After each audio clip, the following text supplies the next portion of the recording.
stress, puyat, pagkain ng mga mamantika, paggamit ng iba't ibang produktong pampafresh. Yan po ang ilan sa mga pinaniniwalaan ng marami kung bakit daw lumilitaw ang mga problema sa balat lalo na sa kanilang mga muka.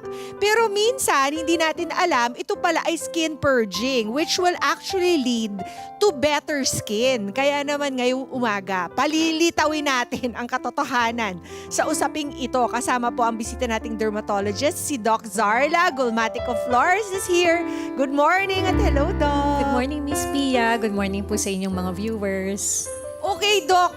Syempre gusto natin malaman kung ano yung difference nitong skin purging which leads to better skin at saka yung ano lamang yung regular na breakout or irritation, sanhi na rin ng mga ipinapahid natin sa ating mga muka. So please, Doc, enlighten us. Ano ba yung difference? When we say skin purging, ang skin purging kasi it's the skin's way of adapting sa mga bagong products na pinapahid natin. Especially when you're applying retinoids, when you're applying actives. So ang ginagawa niyan kasi pinapabilis yung tinatawag nating epidermal turnover o yung nagbabalat lalo yung skin mo, nag-change siya lalo, nagre-renew yung skin mo, bumibilis siya. Syempre pag bumibilis siya, you have to think of this way. Parang pag nililinis mo yung balat mo, yung underneath yun, yung mga tinatagong sikreto ng mga blackheads, whiteheads, yung mga palabas lang na pimple, lumalabas na kagad siya.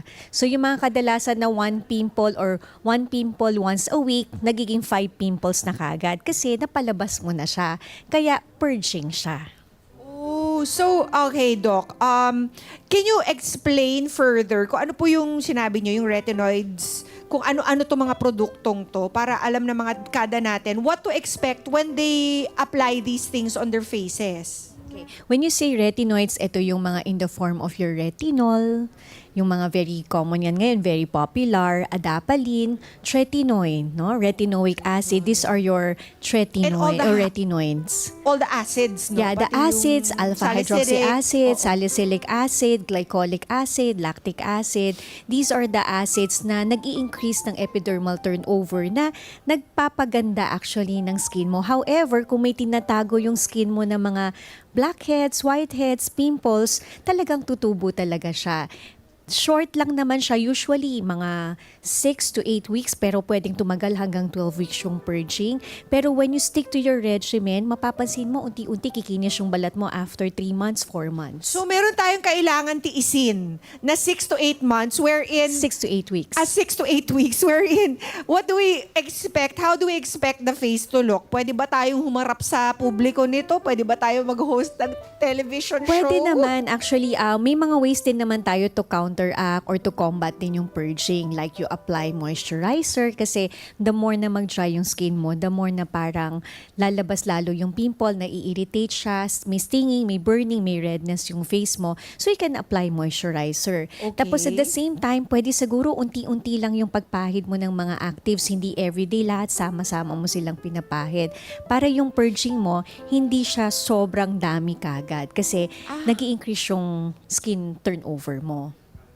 What do you mean, Doc? Like the frequency of you putting these products, yung mga retinoids, should be kept to a minimum? Yes. Mga ilang beses For in a week. in a year? For example, gusto mo ipahid mo lahat si acid tsaka si retinol or tretinoin or si retinoid sa isang araw. So gagawin mo si retinoids, pahid mo siya ng MWF, tapos si actives mo naman na acids, TTHS naman siya. Okay. Pwedeng ganon. O kaya gusto mo twice a week muna, bawat mga actives mo. Monday, Thursday, Tuesday, Saturday. Tapos increase mo na lang yung frequency after 2 weeks.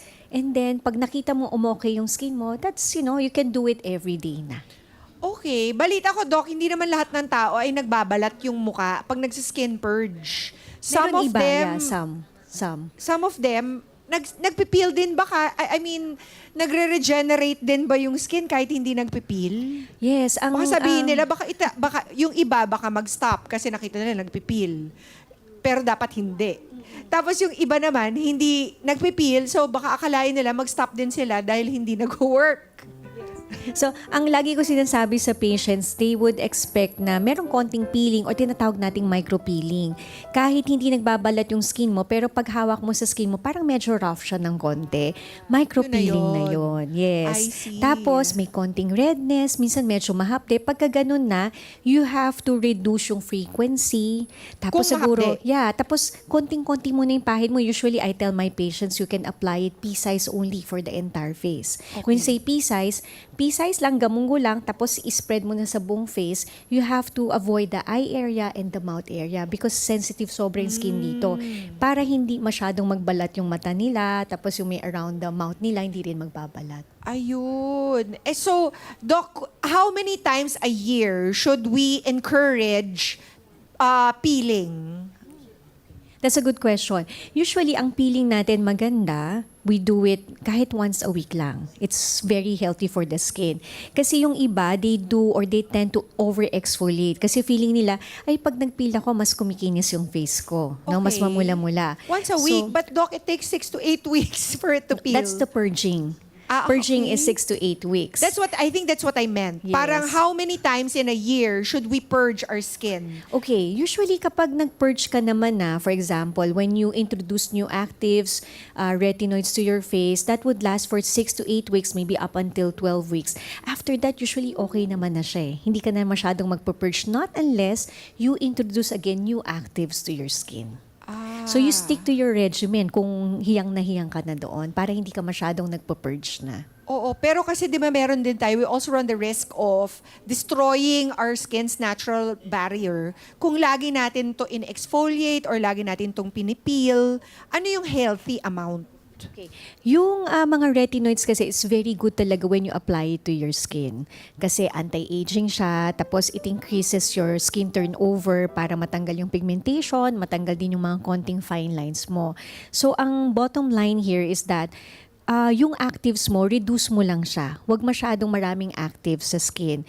When you have this regimen na already, tapos you recover from your purging, yun na, you stick to your regimen. Don't try to add other actives pa that can cause later on purging to your skin. Kasi baka mamaya pare-parehong actives lang pala yung pinapahid mo, mas lalong magbabalat yung skin mo. Kasi So, mag-a-adapt na yung skin mo later on. So you just keep that retinoid product forever, you even can do after that. your face has peeled. Yes, kasi maganda siya talaga. Tapos, pagka lang nagkaroon ng, kunaring konting dryness, you may add moisturizer, no? To Okay. address the dryness of the skin. Kasi, ang skin type kasi natin, nagbabago yan over the year. Hindi pare-pareho ang skin type natin. Okay. Sometimes, you have normal skin. Tapos, pagdating ng April, you have oily skin na. Pagdating ng August, you have combination of normal and dry skin. Pwede yun. So, sometimes, you can feel that there's roughness on your skin. It's normal. So what you can do, you can add moisturizer perhaps para mag-improve yung texture ng skin mo. But then, I strongly suggest don't add more actives para hindi ka masyadong mag-purge or hindi masyadong maka-experience ng adverse effects ng mga topicals na pinapahid mo. Okay, paano naman natin malalaman, Doc, kung ang pinahid pala natin ay going towards skin purging or ito'y na-irritate lamang at nag-cause ng breakouts? Okay, there's a difference between purging and breakouts. Ang purging, lumalabas siya kung saan ka lagi nagkakaroon ng pimple. Okay? Pero ang breakouts naman, dun sa dating wala ka naman pimple, tapos bigla ka nagkaroon ng pimple. Okay. Ang purging, naglala siya for 6 to 8 weeks. Pero ang breakouts, more than that. Minsan, 4 months, 5 months, 6 months, tapos padami na ng padami yung pimple mo. Ang purging, dun lang sa area kung saan dati kang tinutubuan, dun magkakaroon ng pimple. So, mas actually, ang purging, mas nawawala siya kagad, tapos tumutubo siya kung saan ka dating may pimple. Ang breakouts, wala kang pimple, bigla kang tinubuan, tapos palala siya ng palala over time. And that probably is indicative of kung meron kayong iniba na nilagay sa muka, that's probably that. Yes, tapos naglagay ka ng something na hindi ka hiyang. non-comedogenic, hindi ka hiyang, yan, pwede ka talaga magka-breakouts. Ayun, okay. Pero Doc, totoo nga ba na where we get acne, is also indicative of kung ano yung problema natin internally. Kasi parang I researched something na parang pag marami kayong pimples or acne dito sa forehead, that means lagi kayong puyat or you don't get enough sleep, Kuya Chris. Pag dito daw po sa cheeks, liver-related, something like that. Can you expound more about this? You call that actually facial mapping, no? Hindi pa strong yung evidence when it comes to internal problem, pero may mga facial mapping tayo na back up with studies. Like for example, sa forehead, this is usually caused by yung mga ginagamit mong hair products. O kaya yung hair mo or excess oil mo. Pag sa cheeks mo naman, ito yung mga madalas na side kung saan ka natutulog, o kaya yung mga... Madumi yung punda. Yes, yung, Yikes! yung madalas mong ginagamit na mga skin products, like for example, makeup, yung mga brushes mo, baka hindi naman pala siya laging nalilinis. How often should we clean our brushes, At Doc? least siguro once every week. Once a Maganda. week, guys. Okay? Tapos yung mask, yung 'di ba usually nung pandemic no, nagfe-facial mask ka. We call that acne mechanica because of friction, no? Pagka dito naman sa jaw o kaya sa chin, this is hormonal. Hormonal. No? Hormonal acne kasi diyan lagi tumutubo yung mga babae na bago mag-menstruation o kaya mga postmenopausal na tinutubuan sila ng acne diyan. Ayun. So, you can tell naman kung ano yung papunta sa ganda at kung ano yung ikapapangit. Ganon, Doc? Yes. Okay. So, meron po ba tayong mga home remedy sakaling maranasan ng mga pagkakaroon ng acne for our kadas? Okay. So home remedies, actually, ang ginagawa natin or ina-advise natin sa mga patients, one, you have to maintain a very simple routine. Cleansing, moisturizing, and sun protecting. Yun yung importante. Basic yon. Pero if you have acne na, maybe you can use yung mga actives like benzoyl peroxide, you can use retinoids, or you can use mga pimple patch para hindi mo masyadong ma-scratch yung pimple mo. Tapos kasi itong mga pimple patch naman ang maganda sa kanila, ina-absorb nila yung oil, even yung pus. Pero hindi siya yung talagang gamot for your acne. Pero at least pag tinakpan mo siya, hindi mo makukutkot. So, yun yung mga DIY natin. Pero syempre, if it persists, you have to consult na your dermatologist. Oo, I feel like skin purging is a serious business. Kailangan talaga to ikonsulta sa doctor before we decide on it ourselves, 'di ba? Mag-self-medicate kasi nagbabalat ka dyan eh. Kaya Doc, pakisagot lamang po itong mga items natin. Just let us know if fake or fact po ang mga pinaniniwalaan. Dapat daw pong tirisin ang acne para mabilis gumaling. Hala. It's a fake. Fake Kasi yan. meron tayong tinatawag na triangle of death. Oo, kasi pag tiniris mo yung pimple mo dito sa may nose, sa may corner ng mouth mo, yan, meron yan kasing connection yung facial veins mo sa veins brain. sa hanggang brain. Oo. So you can have meningitis. Pero very, very rare. But it can happen. O kaya, instead na tirisin mo siya dahil feeling mo bukas meron kang a-attendan na party or event na mawawala siya, baka mas lumala pa kasi hindi mo natanggal totally lahat ng mga abscess or yung mga nana dun sa loob ng acne mo. Oo, and most likely, hindi po sanitized ang ating mga kamay or kung ano mang ginagamit natin, kaya baka lumaki pa yan. Or, like you said, triangle of death, don't touch it. 'Di ba? Fake or fact po, gumamit daw ng detergent bar soap para matuyo at mabilis mawala ang acne. Ngayon ko lang narinig to, guys. Yeah, Sino I've seen a gumagawa lot of nito? patients na sinasabi nila gumagamit sila. Yeah, that's true. Gumagamit sila nung detergent kasi ang detergent kasi nakaka-dry siya actually. Pero ang problem nito, pag sobrang nag-dry yung skin mo, you can have contact dermatitis which can lead to another problem pa. No? So, nagkaroon ng inflammation yung skin mo, may acne ka na. So, sama't-sama na yung mga problema mo sa skin. So, mas malaking magiging gastos mo. Oh, makinig po kay Doc, ha? Okay, kung saan natin ginagamit ang detergent bar na yan. Yung particular Pangdamit lang brand siya. na yan. Pangdamit lang. Fake or fact, Doc, na ipapasa daw po ang acne sa pamamagitan ng paghalik o pagbeso? fake. Fake din siya. Actually, ang acne hindi siya contagious. So it is caused by excess oil, clogged pores, inflammation, and bacteria, and hormonal.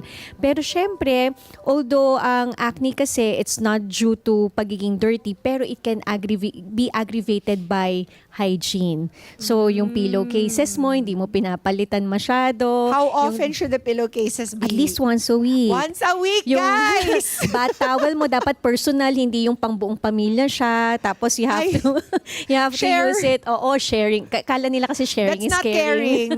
Oo, Don't dapat share that. personalize siya. So yung bath towel mo o yung face towel mo, you have to use it siguro mga 3 times lang. Tapos palit mo na siya, no, after Noted. 3 days. Noted, Doc, with yes. thanks. Tapos sa makeup, you have to remove your makeup before going to sleep. You have to wash your face. Ang sabi nga Yes. nila, Doc, ang skin problems daw ay only 20% genetic. Ang 80% nito ay nasa sa inyo. Nasa sa habits natin, nasa sa lifestyle natin.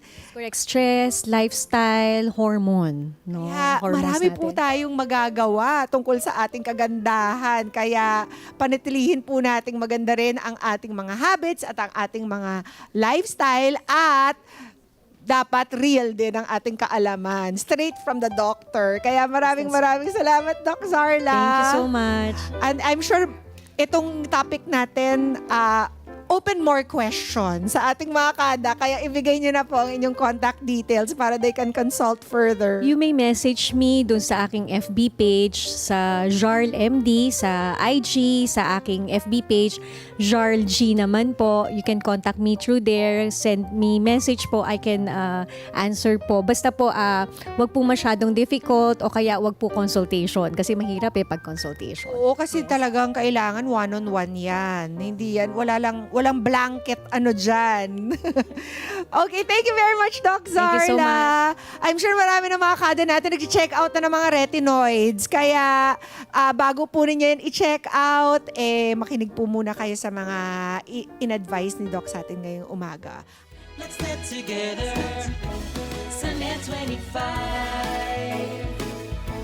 Sunday 25.